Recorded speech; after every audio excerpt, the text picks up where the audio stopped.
জিজ্ঞাসা করার সময় একটা কথা কেন বোঝো না?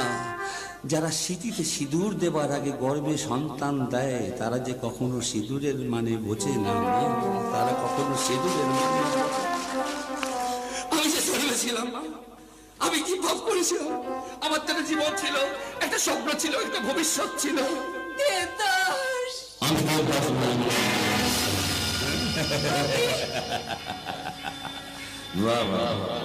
কেমন মা গো? আমায় গুন্ডা বানিয়ে এখানে ঢুকিয়ে দিয়ে এখন সতী কমিটির ভাইস চেয়ারম্যান হয়ে গেলে তুমি, না? কেমন মা তুমি? কেমন কেমন যমজ সন্তানের জন্ম দিতে পারো অথচ দুটো ছেলেকে আলাদা আলাদা করে চিনতে পারো না? তাহলে তোর প্রদান জানি এই প্রশ্নটাই করবে। দেখো না, প্লাস্টিক সার্জারি করে দাগটাকে মুছে দিয়েছি, হাত দিয়ে দেখো জায়গাটা কত শক্ত। আমি